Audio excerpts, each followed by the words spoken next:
इस वीडियो में हम करेंगे कि हर एक नॉन लीनियर स्पेस में हर एक कन्वर्जेंट सीक्वेंस मेरे पास कोशी सीक्वेंस होती है। इससे पहले हमने किया था कि नॉर्म जो है कंटिन्यूस फंक्शन है। अब इस थ्योरम को प्रूव करने के लिए मैंने पहले बता रखा है कि कन्वर्जेंट सीक्वेंस क्या होती है और कोशी सीक्वेंस क्या होती है और नॉन लीनियर स्पेस क्या है। अगर हमें इन चीज़ों का पता है तो ये थ्योरम बहुत ईजी है। तो पहले एक बार मैं बता देती हूँ आपको ओवरव्यू कि कन्वर्जेंट और कोशी सीक्वेंस में क्या डिफरेंस है।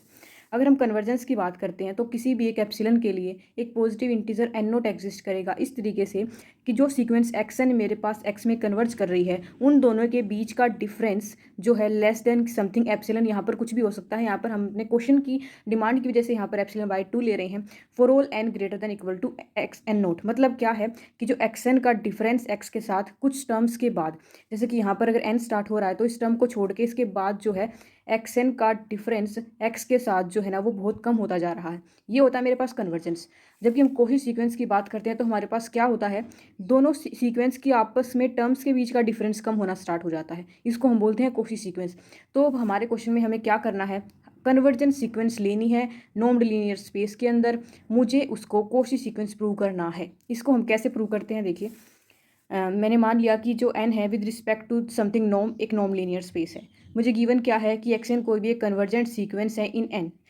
वो कन्वर्जेंट है तो वो किसी पॉइंट पे कन्वर्ज करेगी और वो पॉइंट भी मेरे पास कहाँ का होगा, n का, क्योंकि जहाँ पर कन्वर्ज करती है वो पॉइंट भी वहीं का होता है। हमें प्रूव क्या करना है, अगर एक्स एन मेरे पास एक कन्वर्जेंट सीक्वेंस है तो मुझे प्रूव करना है कि एक्स एन एक कोशी सीक्वेंस होगी। इसका प्रूफ हम करते हैं। हम किसका यूज़ करेंगे, हमारे पास क्या गिवन है कि एक्स एन एक कन्वर्जेंट सीक्वेंस है तो हम कन्वर्जेंस की डेफिनेशन लगाएंगे।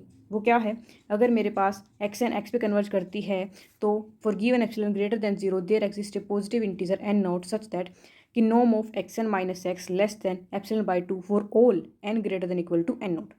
सिमिलरली अगर ऐसे ही मैं एक्स एन थी, मैं कोई एक्स एन सीक्वेंस कंसिडर करूँ तो उसके लिए भी सेम कंडीशन फॉलो होगी सच दैट कि norm of x n minus x norm less than epsilon by 2 for all m greater than equal to n naught. जैसे कि यहाँ पर एन के लिए ट्रू थी तो वो एम के लिए भी ट्रू होगी, क्योंकि एक्स एन एक आर्बिट्रेरी सीक्वेंस थी। अगर मैं उसकी जगह एक्स एम लूँ तो डेफिनेशन उसके लिए भी सेम फॉलो होगी। अब हमें तो दिखाना कोशी दिखाने के लिए, जैसे कि मैंने आपको बताया था कि मुझे ये दिखाना होगा कि सीक्वेंस की टर्म्स के बीच का डिफरेंस लेस हो रहा होगा। उसके लिए मैंने क्या कंसीडर किया, ये वाली चीज़ कंसीडर की, इसमें एक्स को ऐड भी किया, सब्ट्रैक्ट भी किया। अब मेरे पास ये एक नॉर्म है, नॉर्म ट्रायंगुलर इक्वालिटी की हेल्प से अलग अलग खुल जाएंगी और ये वाली चीज़ मेरे पास लेस देन एप्सिलॉन बाई 2 है, ये भी है। पर ये कंडीशन क्या आ गई है मेरे साथ, फॉर ऑल एन और m greater than equal to n naught. इन कंडीशंस के साथ मेरे पास लेस देन एप्सिलॉन बाई 2 आया है, यहाँ से आ गया एप्सिलॉन, तो मेरे पास एक्स एन एक कोशी सीक्वेंस बन गई। अब हम करते हैं सब space of a non linear space. सब स्पेस क्या है, अगर मेरे पास x कोई भी नॉन लीनियर स्पेस है तब मैं उसका एक सब स्पेस y क्या होगा, वो भी एक लीनियर स्पेस होगा। और जो नॉर्म होगी ना ऑन y वो रिस्ट्रिक्शन होगी of norm of x। Restriction का मतलब, मान लिया कि x के ऊपर नॉर्म मेरी ये डिफाइंड है और y के ऊपर नॉर्म ये डिफाइंड है, तब मेरे पास ये क्या होगा, रिस्ट्रिक्शन का मतलब कि मेरे पास इन दोनों की नॉर्म जो है वो इक्वल हो जाएगी for all x belongs to y। मतलब कि ये इसकी एक रिस्ट्रिक्शन है और हम कह सकते हैं कि ये है ना इसकी एक एक्सटेंशन है, क्योंकि जो छोटे वाला स्पेस है उस पर दोनों ने नॉर्म में कोई भी डिफरेंस नहीं है, दोनों नॉर्म मेरे पास सेम है। तो y मेरे पास क्या है, एक लीनियर स्पेस होगा और इसका सबसेट तो होगा ही होगा x का, और साथ में ये इसकी एक एक्सटेंशन होगी और नॉर्म दोनों की सेम होगी ऑन y। और अगर मेरे पास x मेरे पास कोई भी एक बेनाक स्पेस है, अगर x मेरे पास बेनाक स्पेस है, बेनाक स्पेस का मतलब एक तो ये नॉन लीनियर हो प्लस ये कंप्लीट हो, मतलब x के अंदर कोई भी मेरे पास सीक्वेंस हो तो वो कन्वर्जेंट होगी। हर एक कोशी सीक्वेंस x में कन्वर्जेंट होगी तो मेरे पास x होता है कंप्लीट। तो non linear space plus complete मेरा क्या होता है, बेनाक स्पेस। अब एक सब स्पेस बेनाक स्पेस होगा या नहीं होगा वो ज़रूरी नहीं होता, लेकिन अगर y मेरे पास क्लोज्ड है, y मेरे पास क्लोज्ड लीनियर स्पेस है, उस केस में मेरे पास ये भी एक बेनाक स्पेस होगा। ये रिजल्ट है कि मेरे पास किसी भी एक बेनाक स्पेस का सब स्पेस कब बेनाक होगा, अगर वो क्लोज्ड हो। बेनाक का मतलब एक तो वो नॉन लीनियर स्पेस होगा और सेकेंडली वो कंप्लीट होगा। अब हम करते हैं सब स्पेस से रिलेटेड कुछ थ्योरम। वो थ्योरम क्या है, अगर मेरे पास n कोई भी एक नॉन जीरो नॉर्म्ड लीनियर स्पेस है और s मैंने इस तरीके से डिफाइन किया है, उसके अंदर वो सारे x जाते हैं n से जिनकी norm less than equal to 1 है, तो ये भी एक मेरे पास एक लीनियर सबस्पेस है एन का, एस जो है वो लीनियर सबस्पेस है एन का। और मुझे क्या प्रूव करना है, अगर ये दोनों कंडीशन मेरे पास गिवन है तो मेरे पास एन एक बनाक स्पेस कब होगा, if and only if S is complete. मतलब कि पहले मैं लेके चलूँगी कि एन मेरे पास कंप्लीट है तो मैं उसको एस को कंप्लीट दिखाऊंगी।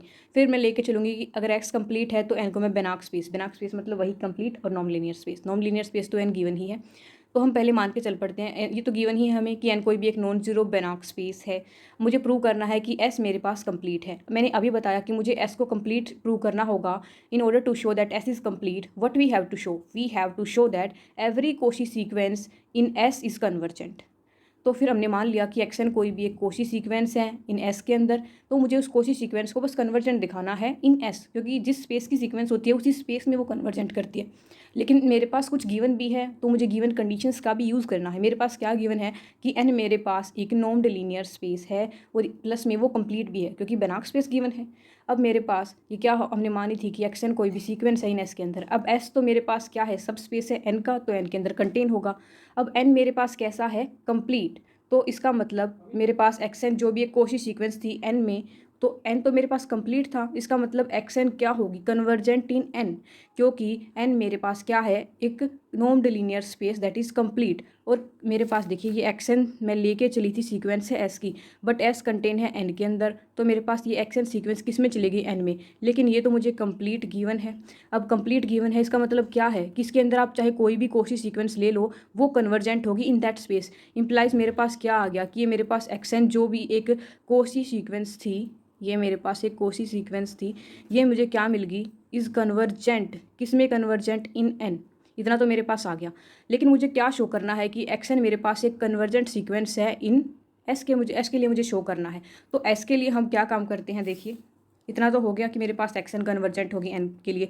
तो पॉइंट हमने मान लिया कि एक्स की जो एन का पॉइंट है उस पर वो कन्वर्जेंट है। अब कन्वर्जेंट की डेफिनेशन लगाई हमने कि limit n tends to infinity x n x के इक्वल होगी। जो एक्स मेरे पास, एक्स ये कहाँ से बिलोंग करेगा, एन से, क्लियरली, क्योंकि वो एन के अंदर ही कन्वर्जेंट थी। लेकिन मुझे इस एक्स पॉइंट को एस में दिखाना है क्योंकि मुझे एस को कंप्लीट दिखाना है।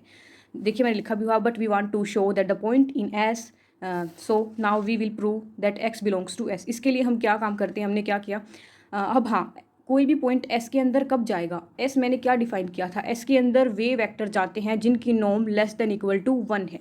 अगर मैं इस वेक्टर की norm less than equal to 1 दिखा दूँ तो ये वेक्टर मेरे पास ऑटोमेटिकली एस के अंदर चला जाएगा, इसलिए हमने इसकी नॉर्म कंसिडर की है। अब नॉर्म इस दोनों तरफ इसके नॉर्म हमने कंसिडर की इस वाली इक्वेशन में। अब मेरे पास, मुझे पता है कि नॉर्म एक कंटिन्यूस फंक्शन है, तो लिमिट और ये जो नॉर्म है ये आपस में इंटरचेंज हो सकते हैं, तो हम लिमिट को जो है बाहर निकाल सकते हैं।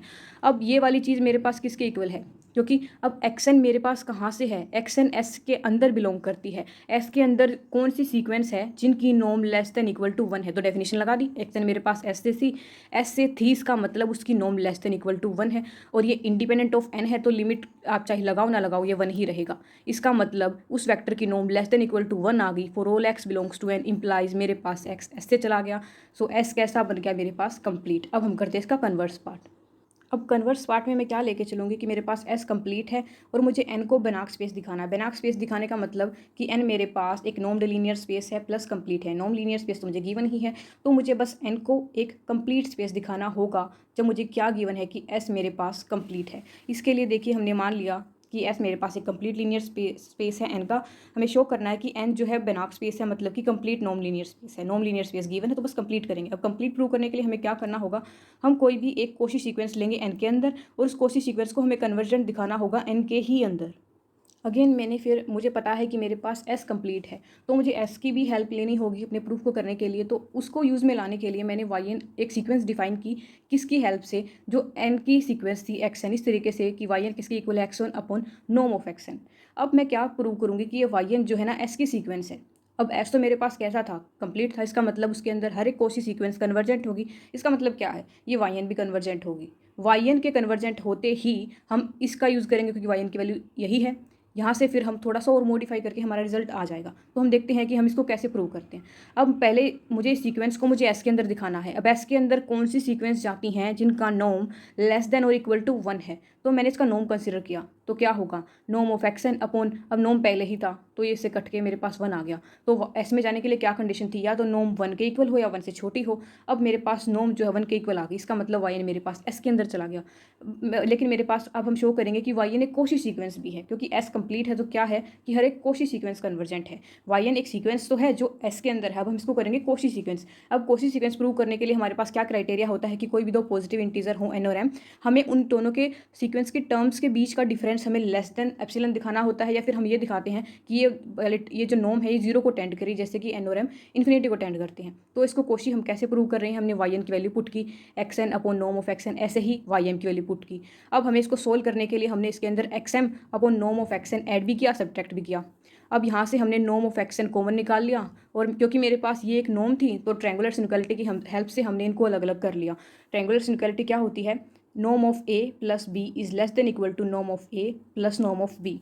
अब मुझे पता है कि ये मेरे पास नॉर्म ऑफ एक्स है, नॉर्म लगने के बाद कोई भी चीज़ जो है वो एक वेक्टर नहीं रहती, वो एक स्केलर में कन्वर्ट हो जाती है। तो स्केलर्स जो है वो नॉर्म से बाहर आ सकते हैं, तो मैंने इसको बाहर निकाल दिया। मॉडुलस के साथ आते हैं, लेकिन मॉडुलस स्केलर्स में मॉडुलस लगाओ या फिर आप ये नॉर्म लगाओ, दोनों सेम ही बात होती है।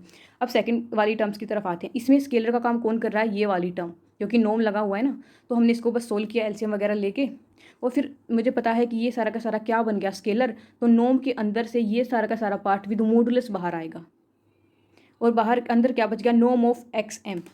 इसको हमने ऐसे कर लिया, प्लस में मॉडुलस तो हम अलग अलग कर ही सकते हैं, ऊपर का अलग नीचे का अलग, इससे ये वाली चीज़ कैंसिल हो गई। अब हम करेंगे अपनी इस इनक्वालिटी का प्रूव, जो मैंने पहले प्रूव करा रखी है कि modulus of norm of x minus norm of y is less than equal to modulus of x minus y.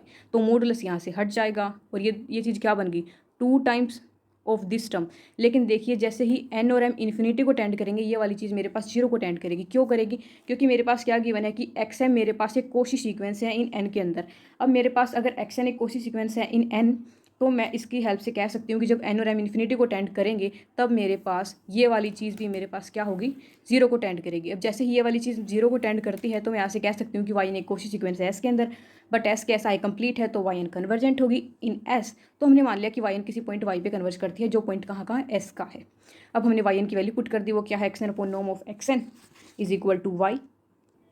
तो हमने इसको पुट किया। अब लिमिट जो है, इधर एन है इधर भी एन है, तो लिमिट हम अलग अलग कर सकते हैं। तो हमने सिर्फ एक्सन को कन्वर्जेंट दिखाना है, तो हमने एक्सन को इस तरफ रख लिया, दूसरी तरफ हम इसको ले गए norm of action, but limit भी साथ में जाएगी क्योंकि ये एन पे डिपेंडिंग है। अब वाई तो मेरे पास कहाँ चला गया, एस, और एस किसके अंदर कंटेन है, एन के अंदर। तो मेरे पास वाई तो मेरे पास एन के अंदर चला गया, लेकिन मुझे ये वाली टर्म को भी मुझे एन के अंदर दिखाना होगा, क्योंकि मुझे क्या शो करना है कि एक्स एन कन्वर्ज करती है इन एन। तो कन्वर्ज इन एन का मतलब क्या है कि जिस पे वो कन्वर्ज करेगी वो पॉइंट भी मेरे पास एन का होना चाहिए। तो ये वाई तो मेरे पास चला गया एन के अंदर, मेरा काम सिर्फ इतना रह गया कि मैं इसको भी एन के अंदर दिखाऊं। इसको मैं कैसे लेके जाऊंगी, इसको मैं दिखाऊंगी कंप्लीटनेस की हेल्प से। मुझे पता है कि जो स्पेस ऑफ रियल होता है वो कंप्लीट होता है, तो मैं क्या शो करूंगी कि मेरे पास ये नॉर्म ऑफ एक्स एन, ये जो सीक्वेंस है ना ये वाली, ये मेरे पास एक कोशी सीक्वेंस है इन आर, और कोशी सीक्वेंस प्रूव करते ही मुझे पता है कि आर कंप्लीट है, तो उसके अंदर हर एक कोशी सीक्वेंस कन्वर्जेंट हो जाएगी। तो उसके लिए हमने क्या किया, हमें प्रूव करना है कि नॉर्म ऑफ एक्स एन मेरे पास एक कोशी सीक्वेंस है इन आर के अंदर। तो मैं क्या कंसिडर करूंगी, norm of this vector and minus this vector. लेकिन मुझे पता है कि स्केलर्स के अंदर नॉर्म और मॉडुलस में कोई डिफरेंस नहीं होता है, तो नॉर्म की जगह मैंने यहाँ पे मॉडुलस कंसिडर किया, और यहाँ पर वेक्टर क्या है मेरे पास, norm of x n minus norm of x n is less than, again ये वाली प्रॉपर्टी लगाई फिर से मैंने, ये वाली कि मॉडुलस था तो मॉडुलस से less than equal to norm of x n minus x n. अब ये वाली चीज़ मेरे पास 0 को टेंड कर रही है, as n m tends to infinity. ऐसा क्यों कर रही है, क्योंकि मेरे पास एक्स एम एक कोशी सीक्वेंस थी एन से, तो जिसकी हेल्प से ये वाली चीज़ तो 0 को टेंड कर रही है, तो ये भी 0 को टेंड कर गई। इसका मतलब क्या हुआ कि इन दोनों के बीच का डिफरेंस एकदम 0 को टेंड कर गया जब एन और एम इन्फिनिटी को टेंड कर रहे हैं। इसका मतलब क्या है कि मेरे पास ये क्या बन गई, एक कोशी सीक्वेंस, बट कहाँ पे बनी, रियल के अंदर। रियल है मेरे पास कंप्लीट, तो ये मेरे पास किसी एक रियल नंबर पे कन्वर्ज करेगी। तो मेरे पास एक्स एन एक कोशी सीक्वेंस बन गई आर के अंदर, तो वो किसी एक रियल नंबर पे कन्वर्जेंट होगी। तो उस रियल नंबर को मैंने मान लिया आर है। अब इस वैल्यू को जस्ट मैं अपनी उस इक्वेशन में पुट करूंगी। मेरे पास क्या आ गया था कि limit n tends to infinity x n is equal to the limit n tends to infinity norm of x n into y. अब मुझे पता चल गया कि ये किस पे कन्वर्ज करती है, किसी एक रियल नंबर आर पे, तो इसकी जगह मैं पुट कर सकती हूँ आर इंटू वाई। अब देखिए वाई तो मेरे पास एस में बिलोंग कर रहा था, क्योंकि एस कंप्लीट था, तो वाई एन वाई पे कन्वर्जेंट हो गई थी किसी एस के पॉइंट पे, लेकिन एस एन के अंदर कंटेन है, इसका मतलब वाई तो मेरे पास एन के अंदर चला गया। अब आर मेरे पास कोई भी एक रियल नंबर है, और एन मेरे पास क्या है, एक नॉन लीनियर स्पेस है। नॉर्म्ड लीनियर स्पेस की प्रॉपर्टी क्या होती है, अगर मैं इसको किसी स्केलर से मल्टीप्लाई करती हूँ उसके बाद भी ये n में जाएगा। इसका मतलब मैंने क्या प्रूव कर दिया कि limit n tends to infinity x n is equal to r y, और वो पॉइंट n के अंदर जाता है। इसका मतलब क्या है कि एक्स एन कोई भी सीक्वेंस थी जहाँ पर मेरे पास ये एक्स एन कहाँ से बिलोंग करती थी, n से, और ये क्या थी, कोशी सीक्वेंस।